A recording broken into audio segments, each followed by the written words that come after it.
8 सत्रों में 50% की जबरदस्त तेजी दिखा चुका है तेजस नेटवर्क। लेकिन क्या ये तेजी जस्टिफाइबल है? ये तेजी आई क्यों? कितनी सस्टेनेबल है? ऐसा हुआ क्या तेजस में? कई सवाल होंगे। सो कुछ आंकड़े आपके सामने रखता हूं, उनके साथ ही सब्सटेंशिएट करूंगा। लेकिन पहले ये तेजी आने का या लोअर लेवल से ये जो 50% का मूव है, इस 50% के मूव से पहले ये गिरावट क्यों आई? दरअसल ऐसा नहीं कि तेजस हायर लेवल से नीचे नहीं आया। 1500 रुपए का तेजस टूटकर 300 रुपए पहुंच गया। सो 1/3 हो गया ये शेयर।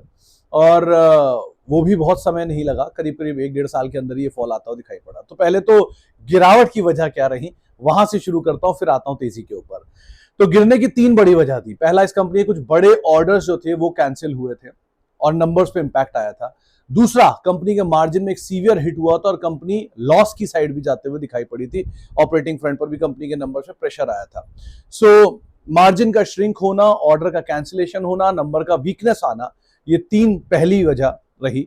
दूसरा, एक बड़ी वजह और भी थी कि एक बड़े निवेशक यानी कि विजय केडिया साहब का ये मल्टी बैगर शेयर रहा है और उन्होंने इस शेयर में अपनी हिस्सेदारी को घटाया या बेचा, जिसके बाद ये शेयर बुरी तरह से टूटता हुआ दिखाई पड़ा और 300 रुपए के आसपास का लो लगा।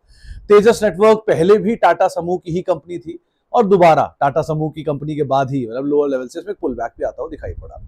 अब पुल बैक की वजह, 280 रुपए या 285 रुपए वो जोन है जहां पे टाटा ग्रुप ने इस कंपनी के अंदर हिस्सेदारी खरीदी थी पहली बार। सो 280, 285, 300 रुपए के आसपास जाकर वैसे भी शेयर एक अच्छे वैल्यू आकर्षक साइड पे पहुंचता हुआ दिखाई पड़ रहा है। जहां पर इतने बड़े ग्रुप ने हिस्सेदारी खरीदी, वो दाम कंपनी ने ऑलरेडी दिखा दिया। तो पहला पार्ट तो वो होता है। दूसरा, ये शेयर 300 रुपए से 450 रुपए यानी कि 50% का मूव दिखा चुका है सिर्फ 8 सेशन के अंदर। उसकी और भी 2-3 वजह है। पहला वजह, मतलब एक तो ये वैल्यू बाय हुआ 280-300 के आसपास, जिसके बाद पुल बैक आया। दूसरा, कंपनी ने एक एनईसी कॉर्पोरेशन के साथ 5G डील करी।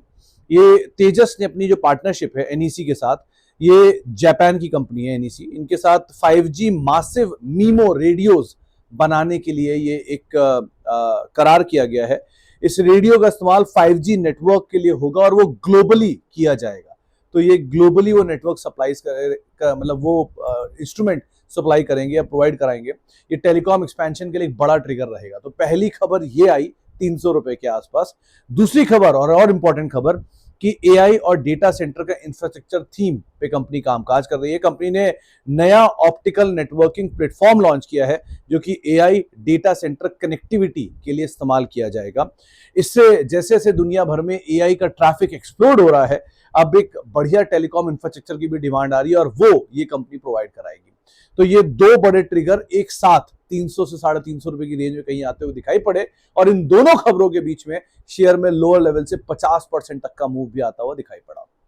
जानकार मान रहे हैं कि ये शेयर हायर लेवल से करेक्ट तो हुआ है, लेकिन लोअर लेवल से चला भी है। तो थोड़ा स्टेबलाइज हो जाए, उसके हिसाब से आप अपनी रणनीति तय करिएगा। लेकिन अभी के लिए जो पिछले 8 सत्रों में 50% की तेजी आई है तेजस में, उसको लेकर कुछ कारण आपके सामने है।